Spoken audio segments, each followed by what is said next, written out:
Welcome to the Nightly Rant with your hosts, Mike and Torya. This is the show where we examine society from a sarcastic point of view. If you like insane conversations, this is definitely the show for you. Let's get into today's topic. YPN people, I don't know about you, but I love helping out a friend. That's why I want to shout out my friend Brian Little and his podcast, Your Favorite Blockhead. This is the only show that manages to weave together peanuts and MMA into one heck of an amazing podcast. You can find Your Favorite Blockhead wherever your favorite podcasts reside and at yourfavoriteblockhead.com. Do me a huge favor and listen to Brian's show. You'll be entertained and you'll help out a friend. Now, as I said, let's get into today's topic.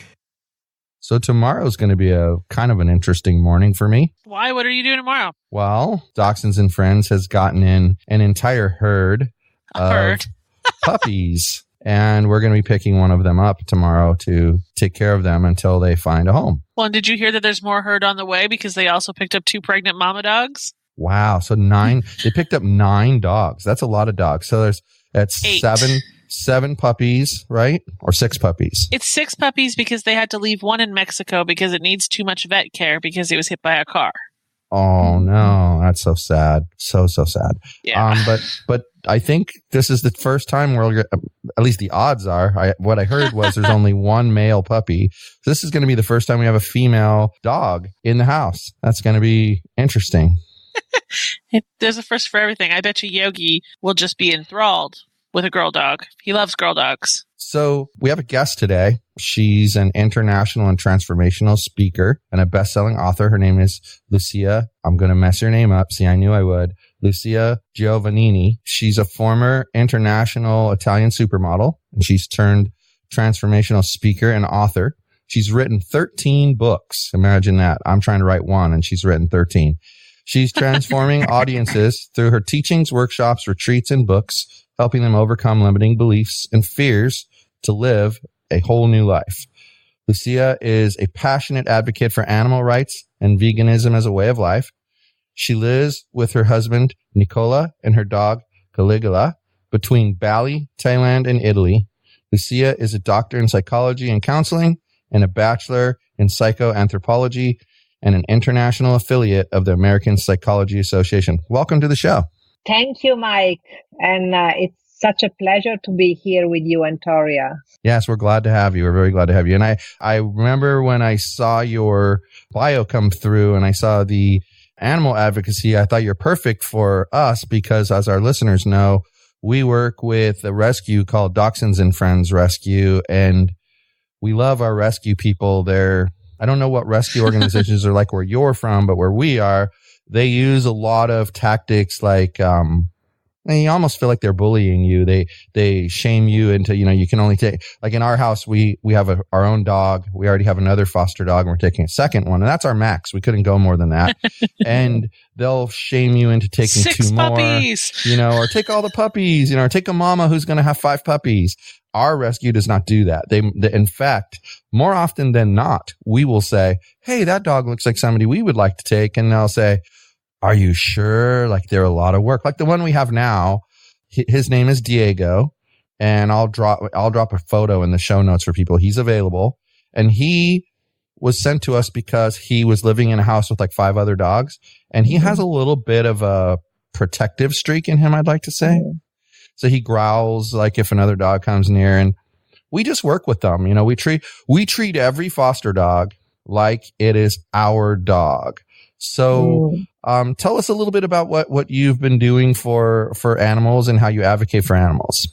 Yeah, well, it's such an important part of my job because what I do, I created an association in Italy called, in Italy it's called Uniti per i Piccoli, which means united for the little ones, meaning the little ones are, of course, the dogs and cats. And so we work with several Italian, actually, associations for dogs. We, of course, save stray dogs, especially from the southern part of Italy, because in northern part of Italy there's not so much of stray dogs, but in the south of Italy there still are many. And then we also help the Pereiras in Spain. Pereiras are horrible places in Spain where the government actually pay those private kennels to kill dogs. And it's a horrible thing because the money the government is investing, they could just as easily invest on, like spaying and just treating street dogs and stray dogs, and that would solve the problem. Instead, they decided just to pay those private organizations to go around in the streets of Spain and just gather any dog they can, because at that point, any dog, even dog who have an owner, but maybe they are just out of the owner yard, and they are $50 value. So those, dog catchers, they catch them, and in a week they are killed.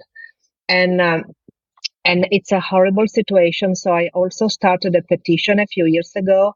I was able to gather like thousands and thousands of signatures against this, because Spain, in the end of the day, is part of the EU, and it shouldn't have this kind of, maltreating animals.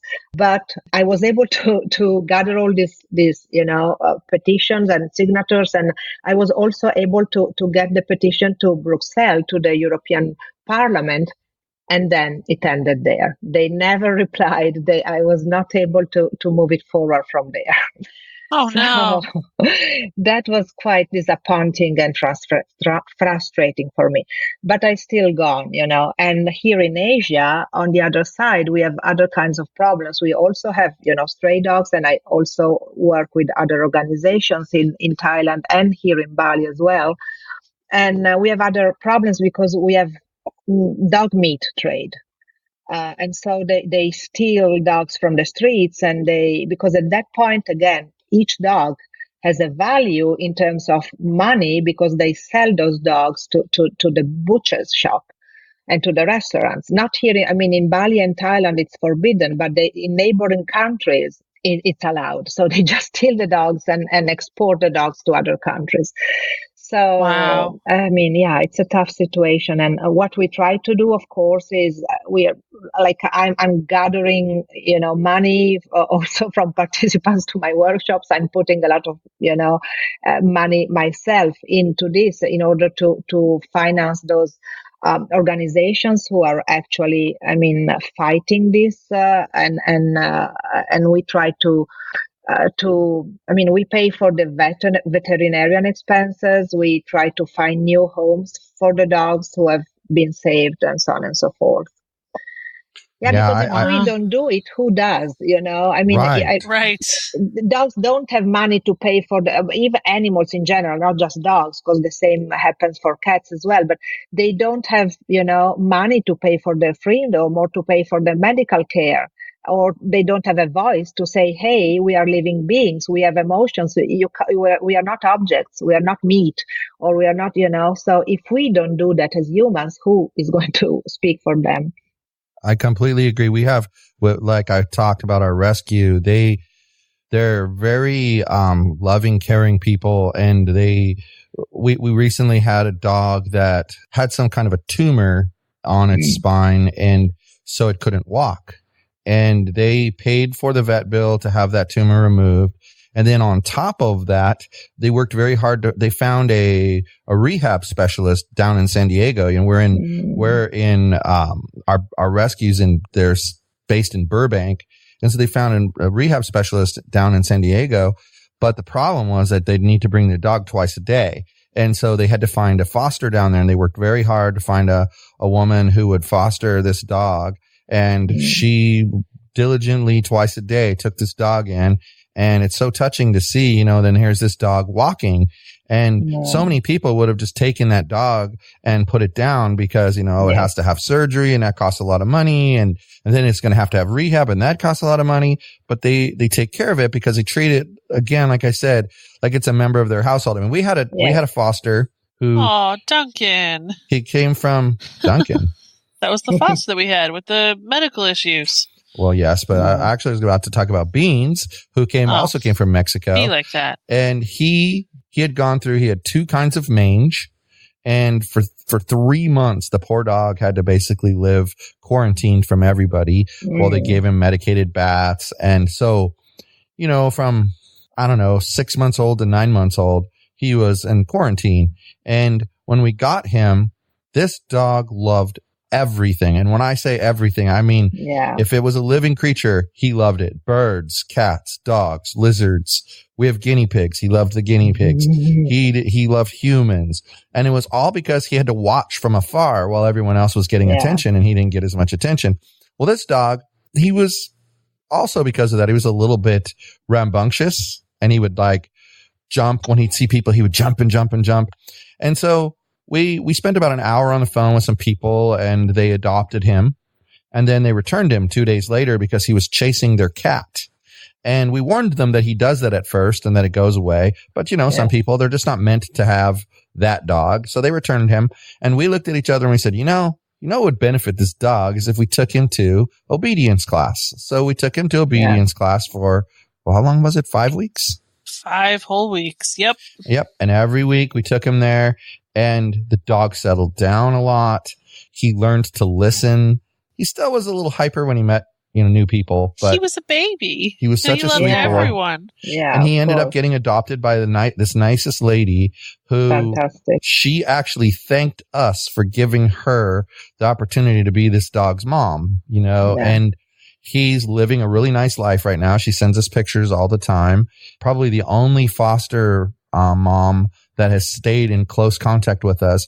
But it's such a rewarding experience to see a dog go from being unruly and maybe, not necessarily, and, I'll put this in quotes, the best citizen, into he was a demon. This dog that she just loves to death. And here's the thing about that. Just like with people, there's someone that will match you pretty well and fit your lifestyle and you fit theirs. This dog is perfect for her. She has friends she doesn't have any kids. She's not married, and she has friends that have kids. And she tells me how she takes them to the birthday parties, or if they have a pool party, she'll bring the dog and he plays with the kids. And she just loves him so much. And it's sad to hear that, government agencies, the capturing of animals and then, using them for food is another story. But just the whole idea that they're putting them down within a week and things of that nature, it's just so sad, because with a little bit of effort, you can find homes for these animals. And you made a great point. They don't have a voice. They can't speak and say, hey, this is what, all you got to do is this and I'll be fine. They can't tell you. You have to figure that out. Yeah, help me instead of, putting me down. Yeah, definitely. And there are so many stories, of dogs who actually helped humans. I mean, when a dog comes to your house, it's like a battery full of love, full of vitality, full of playfulness. And it's all qualities that we humans are forgetting in our life. We are so caught with our own stories, with our own problems. When a dog enters a house, it is really a new wave of love entering that house. And it brings a lot of healing to all the people. So this also needs to be reminded more and more. And actually, there's a whole chapter in my book, A Whole New Life, that speaks about that.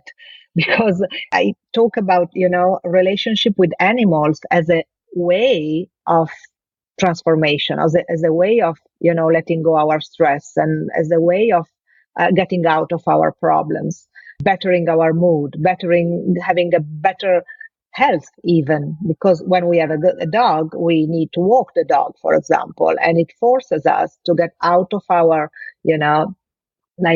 I'll stay in the couch all day mood, and and it forces us to be a little bit more active, and that's good for our health as well. So there are so many benefits. And I have a similar story. We rescued a bulldog from the Pereiras, and he was going to be put down the next day. So we were able to do that rescue, and he was in such a bad conditions. And we were able to pay for all his medical expenses and then have him travel to Italy, have him sent to Italy. And one of my coaches adopted him. And I have this this school for coaching and coaches and counselors, etc. When one of my coaches adopted him, and I mean, he was a terrible bulldog, and he also went through, some lessons at a proper dog school, and now he's living in a penthouse in the center of Rome. And Wow. yeah, and this girl just got married, and the dog was the one carrying the rings, at the Aw. That's function. awesome. And the terrible bulldog now is friends with all the neighborhood, and I mean, so I mean, it's so nice to witness these stories of transformation. And the transformation was for the dog, obviously, but it was also for her and her husband. So That's amazing. Well, I have a theory about human relationships, and I think it actually transfers over to humans to animals. And that is, like, if you think about it, like everybody who's gone through chemistry class, you take one chemical and you mix it with another chemical, you get one kind of reaction. You take that same chemical, mix it with some other chemical, you get a different reaction. And I think human beings are a lot like that. Like you, as you go through life and you have different relationships with not just romantic relationships, but just relationships in general, there's always, like with your group of friends, there's always the two friends that you say, oh no, those two are going to be there. And every time they're there, it gets so loud and rowdy. Then other times, it's like, oh, we want to have a mellow time. Let's invite these people. Like, it's interesting that we all know who does what. And I was thinking about it as you were saying what you were saying, like this dog, Diego, the lady told us he's just a sweetheart, but her words, we can't stop him from being aggressive. Mm-hmm. Well, we always have the attitude, and we thought this was normal with everybody in the rescue, but we're finding out that it's sort of unique. We have the attitude that, all right, we're going to take you on as a kind of a challenge. And we know that, let's face it, I strongly believe the words, there's no such thing as a bad dog, just bad owner. And I think it's no different than children. When children are born, they're kind of like a clean slate, and they learn from their parents, their behavior. And so if you teach them the right way, well, then you end up with really good kids. Well, I believe the same thing with animals. And he came here, we started telling him, when he would growl, we wouldn't get aggressive with him. We would just say, no, don't do that. And he's still, admittedly, he has a minor touch of it, but we've had him for over a month now, and he's only really had 2 incidents where he got a little too aggressive, but he's slowly learning that, hey, you know what? I don't need to be aggressive towards the other dog, because these people, they just love me. They're not going to love the other dog more than me. They love me equally. And I really think, that kind of change happens when you put the animal with the right people. They feel it and things change. I think when you're in a house, there's certain dogs, like he doesn't belong in a household with 5 dogs. He has a fear, in my opinion, that he's not going to get the attention that he wants. And so he growls to chase the other dogs away. So by putting him in a house where there's only one dog, or maybe, in our opinion, the ideal adopter is going to have no dogs, he'll feel confident that, all right, I'm going to get the attention that I need. Like right now, we have 4 guinea pigs, and they're in an elevated cage, and he spends probably 30% of his waking time just staring at them. He can't figure out what they are. He doesn't understand, like, what are these things? He's just so in love with them. He loves them. And he's such a sweet dog, and he deserves, I think all animals, they deserve the love and affection and a future. So tell me, like, you were mentioning about, in your book, talking about, your attitude towards animals, kind of affecting your overall life. Yeah. And, we discussed a little earlier about change. So tell us a little bit about how you apply that. Like what is the story behind that? Yeah, well, I've been,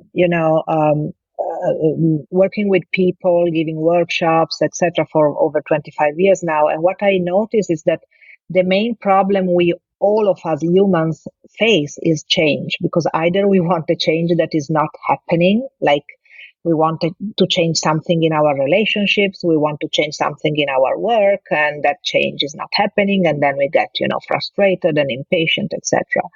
Or we don't want to change anything at all, but life pushes us into a change. It forces us, like the end of a relationship, or losing someone dear, or, like some health issues, or even just growing older. I mean, it's a kind of change in your body. And that's where the idea of a whole new life came about, to put all my studies, knowledge, experience, and not just that, but all the experience of my participants, the thousands of participants to my workshop, into a book to help other people. And so a whole new life, it's sort of a guide how to go through change, to make the best out of it, to create the changes we want.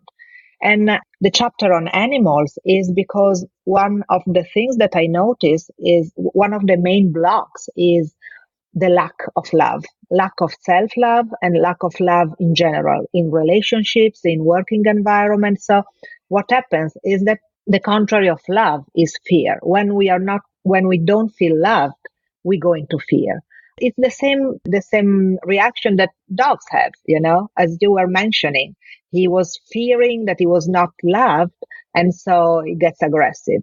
The same thing we do as humans. So what animals do, and not just dogs, of course, dogs is the easiest way, but even cows, even, cats, even any kind of animal, what they do is they are a source of love.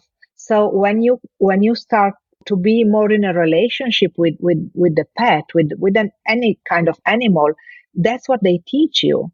They teach you unconditional love, because they don't love you if they love you for who you are. They love you even when you misbehave, actually. They love you even if you don't wear makeup, if your body is not perfect, they love you anyway. And so it's a great teaching. And if we are able to embrace that teaching and bring it in our life, in the relationship to ourselves and in the relationship with others, then it's a game changer. That's what that chapter is about. I think that's brilliant, because it's what I say about, children when they're younger. They love their parents unconditionally. That's how, you get situations where a parent is a drug addict, but the child still loves the parent because that's their mom or their dad. And I think you're absolutely right about animals. It does follow over with cats as well. We have one cat who has become my cat, and it's probably the first time in my life that I have a cat that has chosen me as their human. He's proud of it, in case you can't tell. I like cats. I like cats, but I'm not like the biggest cat fan. I'm always been a dog person. And I think it's just because they've never connected with me. But this one cat, she was a stray in our apartment complex, and she had 5 kittens, and one of the kittens, its eye was shut, and we thought, there's some serious problem here. And so we captured the kittens and the mama, and we brought them into our house. We took the one kitten to the vet, took care of its problem. Thankfully, it was just a little bit of an eye infection, and medication took care of it. But she was so grateful for how we helped her and her kittens. And she was, my gosh, if you see pictures of her now versus when we brought her in the house, it doesn't even look like the same cat. And but what happened was my wife and my children would spend so much time with the kittens, of course, it's a natural thing. I would end up kind of sitting there and petting the cat.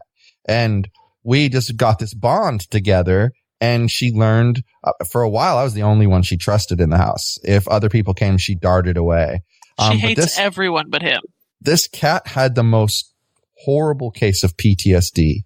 And now she comes out, she wants affection. She'll even, her newest thing, and this has been 2 years now. This is how long it's taken, but it's patience. You let them dictate. She comes out, she sits on my lap. She'll make me pet her. If I don't pet her, she gets mad, but then she'll go and, spend time with Torya, or she'll spend time with one of my kids. And she's just turning into this really sweet creature. And again, it's all about the trust. And I think it's amazing, that how you mentioned that, because I think if people were to think about how animals treat us and we were to treat each other the way animals treat us, this world would be a lot nicer place to live in. Yes. Definitely. That's the idea. That's the idea. Because we too often we make choices out of fear instead of making choices out of love. Too often we communicate to each other out of fear and out of aggression instead of out of love.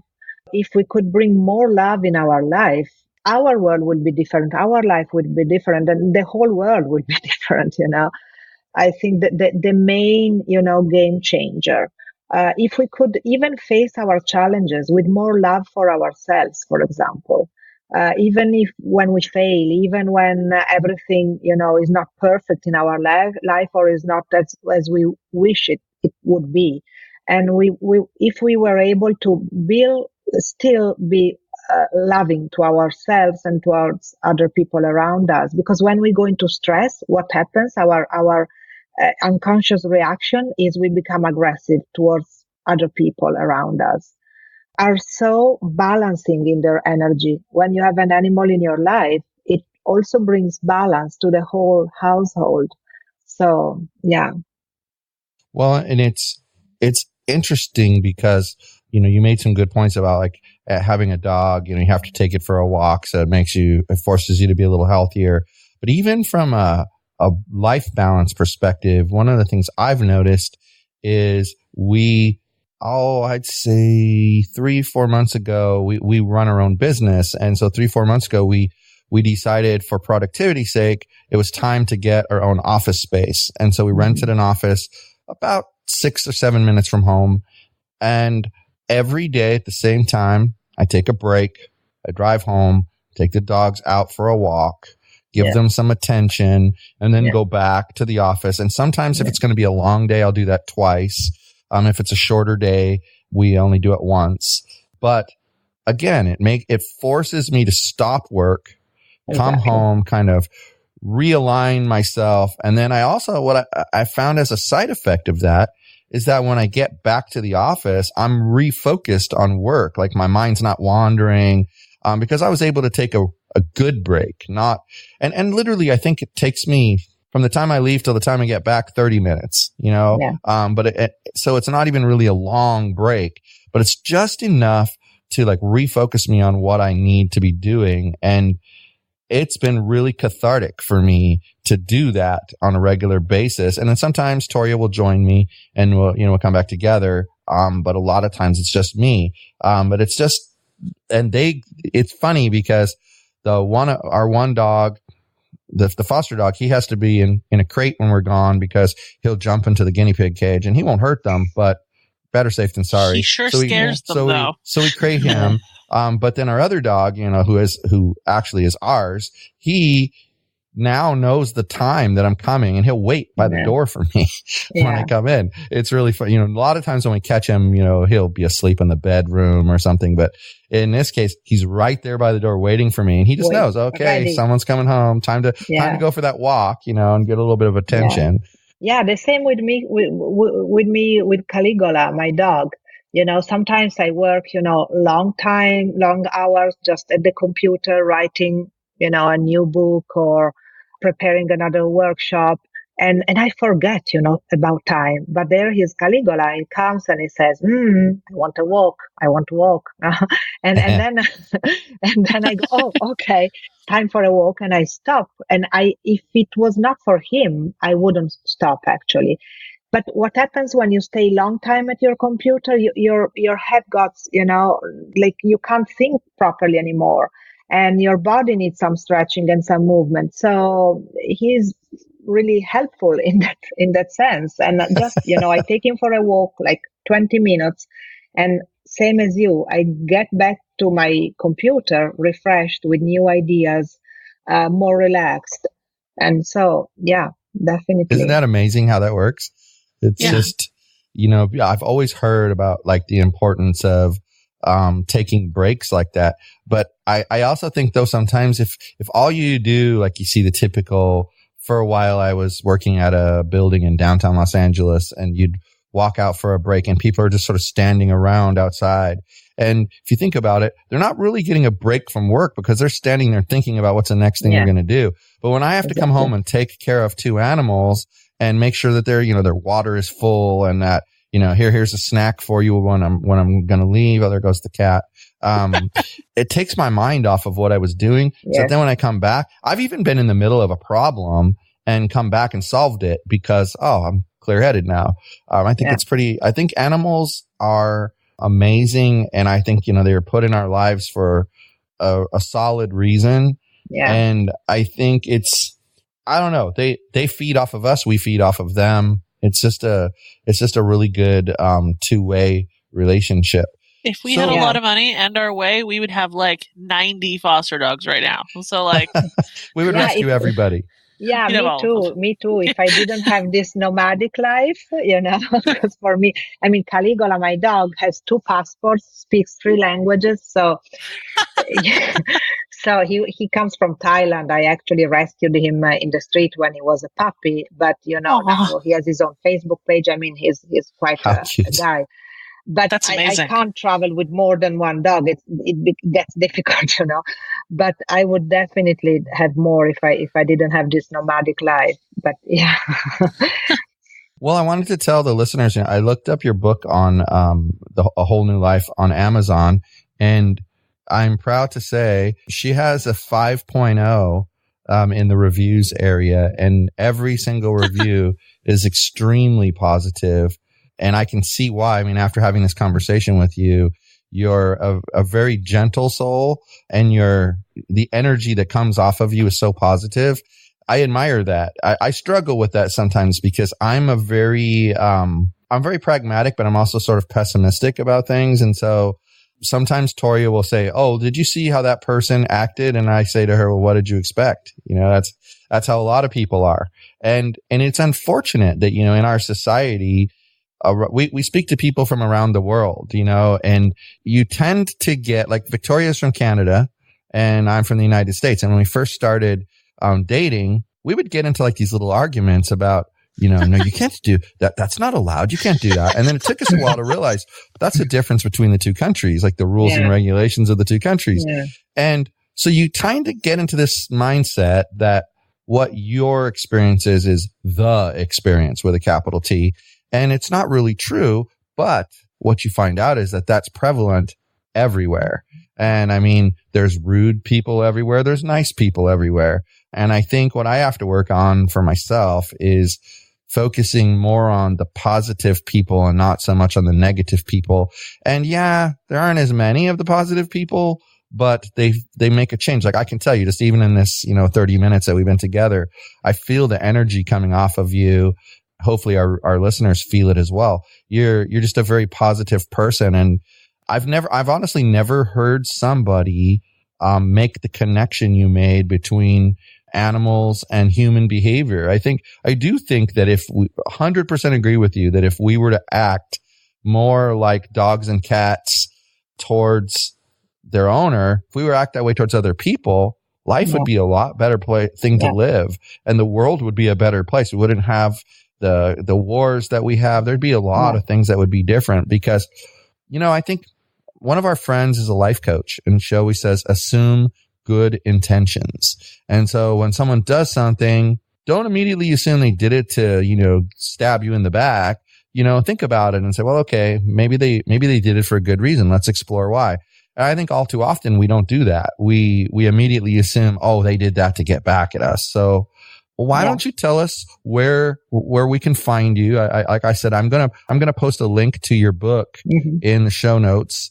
And one thing I always do is when we have a guest and they have a book or something like that, I always pick up a copy. So I'm planning to pick up a copy of your book and read it. So hopefully you'll come back on the show and we can talk about your book in great detail. That would be a pleasure. So you can find me at my website, luciagiovannini.com, and it's LuciaGiovannini.com. And there you can also find a free gift because I created this 5 days self-love revolution. And it's a kind of challenge. You'll get 5 days. It's videos. It's little exercises, practices to do to increase self-love, which naturally pours into more love into your life. There you can find it in the website. And of course, you can also find me in Facebook, Lucia Giovannini. In Facebook, there's also a Facebook group called A Whole New Life. So Instagram. Awesome. Awesome. Well, we really appreciate you being on. And like I said, I sincerely hope that we can have you on a second time after Torya and I read your book, because I feel like I'm going to get a lot of insight, but I also feel like I'm going to have a lot of questions. And it's always a good way to tell others about your work. And, we're all for helping people grow whatever it is that they're doing. It's interesting. I noticed my email came through and we had a woman on not too long ago. Her name was Adapia Derico.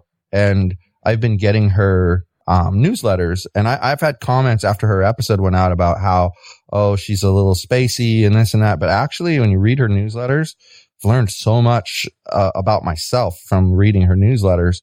And she doesn't bombard you, that sort of thing. So I think people need to connect with people like you guys and find out that there's other ways to look at life than their way. And maybe learn a little bit about being positive. I think that'd be great. I, for one, would be very appreciative if society were to become a bit more positive and not so negative. So anyway, well, again, thank you so much for being here. We appreciate it. Thank you. Thank you, Mike. And thank you, Torya. It was such a pleasure. It's fabulous to meet you. Thank you. All right. And on that note, good night, everyone. Hasta la bye-bye. Thank you for listening to the Nightly Rant. If you enjoyed the show, please give us a 5-star rating on Apple Podcasts or Google Play. If you didn't enjoy the show, please just ignore that previous request for a rating. This has been a Yogi's Podcast Network production.